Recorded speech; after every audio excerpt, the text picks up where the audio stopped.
Concordium have the first ever Nakamoto Style Consensus blockchain that can actually do this. It's what's called partially synchronous.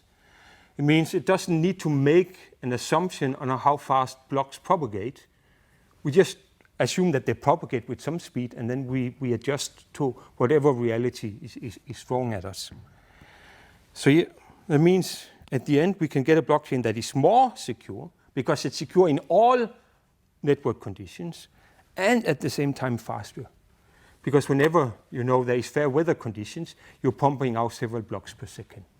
I mean, that's really cool that you can at the same time be faster and more secure, right? With a very, very simple trick. There's other kind of blockchains out there also having finalization. And what I would like to do now is dive a little bit into why are we doing this two-layer design, okay? Why do we have a Nakamoto style blockchain and then with finality on top? Because there are other blockchains out there, for example, Algorand, which are what's called pure BFT blockchains, Byzantine fault-tolerant blockchains. So what they do instead is they don't have a Nakamoto-style blockchain underlying. Instead, they have a committee where they vote on each block. They vote on this one. When it's went through, they wait until there is a new block and they vote on it and so on. And then they just build a chain where every block is final. I mean, isn't that better? I mean, why all this complication with two layers? And since I know that our developers went through quite some pain to implement a two-layered approach, let me try to dive into and telling you why did we put you through that. Okay, so why do we have a two-layer approach? So what we did instead, right, just to remind you, I mean, what I just talked about is we had this tree thing where we then have a finality layer that's kind of now and then running a BFT thing on top. And one of the design criteria, one of the design ideas is already visible here. These BFT things, they're slow. So we know that to run one of these BFT algorithms where you agree on an input, you need to use at least 2 or 3 rounds of communication. Everyone talking to everyone in maybe a 1,000 party network. That is just slow. That's going to put a significant cap on how fast you can push blocks out. You need 3 rounds of everyone talking to everyone. That means the blocks you can vote on will be spaced out a lot. Now, if you have an underlying Nakamoto-style blockchain, that's really not a problem because in the time in between you can finalize, you're still pumping blocks out. So maybe you can produce 100 blocks in the tree and then just have the finality layer only finalize every 100 blocks. I mean, if you can measure, I mean, this is an engineering task, right? You measure finalization takes a minute. I have a block time of 1 second. Then you just finalize every 60 blocks. But you're still putting out blocks in between that. And that means you can put out much more data. You're basically virtually putting out the biggest block you can in between 2 finalization points. And that means you can get much faster, you can get much better throughput. So you're having throughput while this slow BFT thing is trying to actually finalize a block. So that's the first thing. I mean, you can, with a 2-layer design, get high throughput and this at the same time as fast as possible finalization. Finalization can be as fast as the blockchain is in any kind of BFT design like Algorand. But you get data out all the time nonetheless. And if you're paying for peanuts in the shop, you might not even need to wait for that to finalize. So just when the block comes out, you can walk on because they know who you are. You swipe the credit card.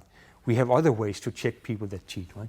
If you've paid a friend in a bar, it's enough that it appears in the next block. If it somehow rolls back, you just tell him next day, the beer you paid me, it went away, could you do it again? And he does it again, right?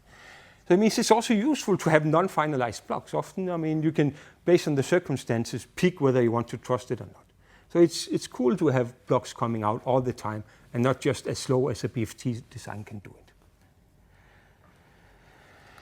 Another reason to have a 2-level design is to treat what's called the cap theorem. So if you ever took a course in distributed systems, the first thing they do to you is the cap theorem. It means consistency, availability, partition. And it basically says if a network partitions, you cannot have consistency and availability at the same time. So what it means, just to illustrate, I mean, let's say, you know, the network partitions and it's impossible for 10 minutes to send messages between the old world and the new world. Some fool dock over the transatlantic cables and the network and the internet dies, right? Or what happened in Latin America, that, you know, there's a power takeoff of a huge region, right? That I mean, brings cuts the internet. Right? These things happen. Now and then, it's seldom, but they happen, right? Now, clearly, let's say we have some kind of, I have 100 kroners on my account, and then I try to take one here. I try to take 100 out of an ATM. And over here, I have some conspirator that also tries to take 100 kroner out of an ATM, right? What should the ATM do, right? Either it says, you know, even though I cannot communicate with Europe, I'm going to give these 100 kroners to the guy, right? In this case, you don't have consistency, because then the account will be negative afterwards, because if that's the algorithm, it will also happen in Europe. Now I withdraw 200 kroners, and there was only 100 kroner on the account, right? So you cannot have a consistent system if it's cut. So what you have to do is just not hand out money. You just bring the entire system down and say, oh, we're not handing out money because I don't know if someone in Europe is trying to get the same money out. And then you lost availability. And you have to pick. You can prove that pretty broadly and in great abstraction, which academics like. I mean, for reasonable the definitions of availability and consistency, you just can't get both of them. That's clear, right? It's a triviality, right? I'll take both things.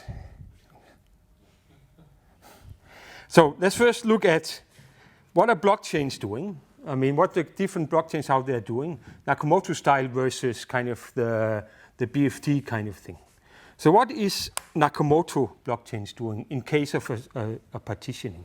Well, people will keep winning the lottery on both sides of the cut. Maybe slower, but people will keep winning the lottery. So you'll be building two blockchains. One on one side of the cut and another one on the other side. So the blockchain remains available. You can get money out. You can make transfers.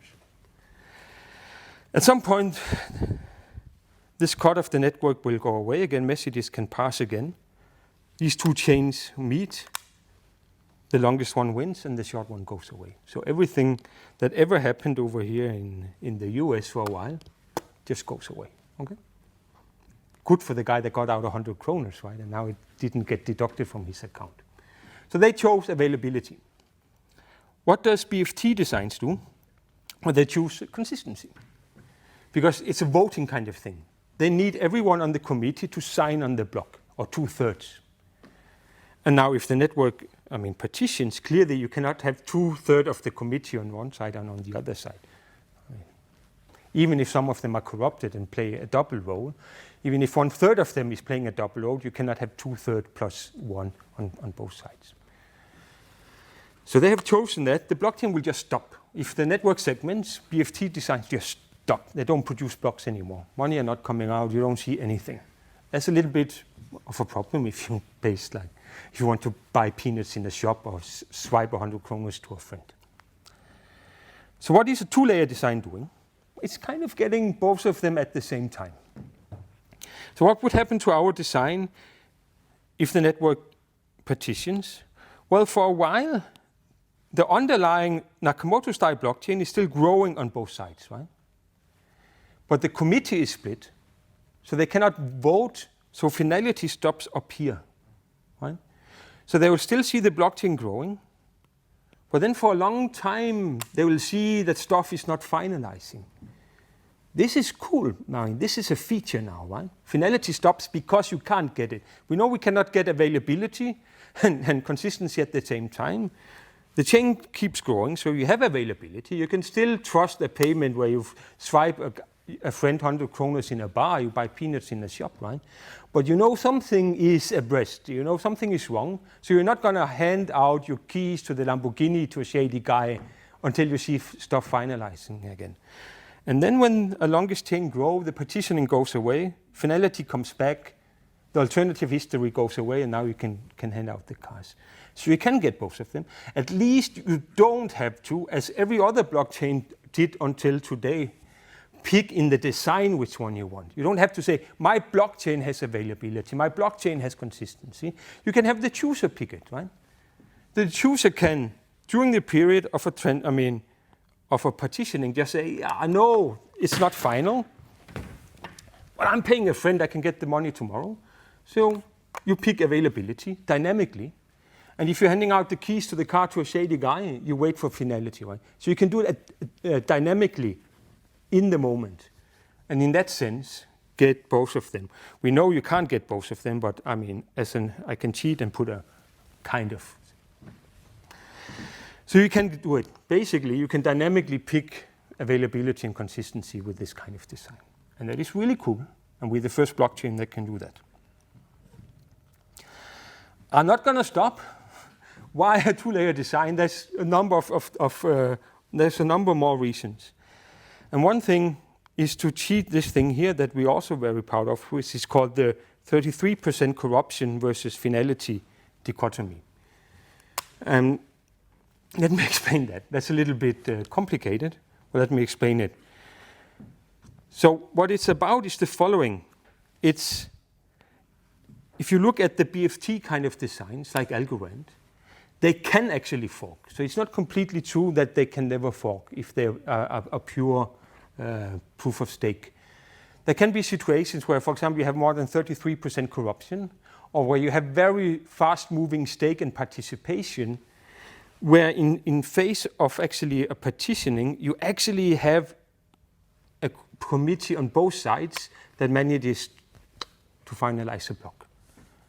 And since this is not supposed to happen, when it happens, these things are broken forever. Okay? So for example, if you get more than 33% corruption, and this thing here happens, it's broken forever. So BFT's designs in that sense is extremely fragile. This just have to happen once. Nakamoto style blockchains, on the other hand, they are really never fully broken. Even if you get 75% corruption and the network is messing up everything for a while, you have something like this happening in two chains growing at basically the same speed, but at some point, one of them will become the longest one and the other one will roll back, like this. So what Nakamoto style blockchains need is 51% honesty over long enough periods. It doesn't matter that there is more corruption than 50% for a while. If it then just drops down and on average you're good, you're below 50% corruption. This is two very, very, very different things. Right? It means one kind of design, the BFT kind of design, have to stay below 33% forever. Whereas the other thing has to stay below 51% over long enough periods. That is, two different worlds. So if you have something like this, if this curve here is the corruption, here the BFT things like Algorand will break. Whereas if you have a Nakamoto style blockchain, even if you get very high corruption, at some point it comes down here and it recovers again and becomes a blockchain again. Okay, so that's one really good reason to like kind of the Nakamoto style consensus algorithms. But if there's anyone in the audience that were alive in the 80s, some of you were, I can see that, no insults. Then you did, theoretical distributed systems. You'll say, wait. You claim you have a blockchain with finality, and you claim that you can tolerate more than 51% corruption. This cannot be, and this is what the point I was getting at. You can actually prove that if you have a blockchain that can tolerate more than 33% corruption, it cannot have finality. So this thing of breaking at 33% in BFT designs is because they finalize every block. And if they do that, they have just bought the sour pill that they have to break at that point because they insist on finality. So there's no way to keep finality running. But what we can do, and we have a design for that, this is very much a work in progress, but it's like at TRL1 now, we know it can be done, there's going to be quite some details, is what we can do is we can have this finality layer running whenever it's possible. Whenever corruption is below 33%, the finality layer is running, it's been good, these periods here. Then when finality, hits when corruption hits 33% here, and where provably you cannot have finality anymore, it will turn off. But the underlying Nakamoto style blockchain is still running. You still have a blockchain. It means you can recover, even if corruption comes all the way down here, at some point the Nakamoto style blockchain will recover. And then you can use that to, at some point, respawn the finality layer. And then when you're below 33% again, you get finality back again. So again, it's the same thing. I will take both, thank you. Someone told us we have to pick between, tolerating at most 33% corruption or have finality. No, I'll just take both, thank you. I'll have finality when it's possible. And when we prove no, we can't have it, we'll just not have it. But it doesn't mean we have to explode at this point, right? Like BFT designs, like Algorand do. I mean, you don't have to have the whole thing blow up, right? You just find a way to recover, turn off finality, and then recover when the weather is good again. Is that now the 5th time I said I'll take both, thank you? You see, there's a recurrent kind of thought here. It's just make sure all the time you get the best you can. And if someone tells you have to pick between A and B, you just take both of them. So it's a very greedy kind of design. So with a Nakamoto style blockchain plus finality layer, you can actually, to some extent, tolerate both 49% corruption and have finality, even though it ought to be impossible.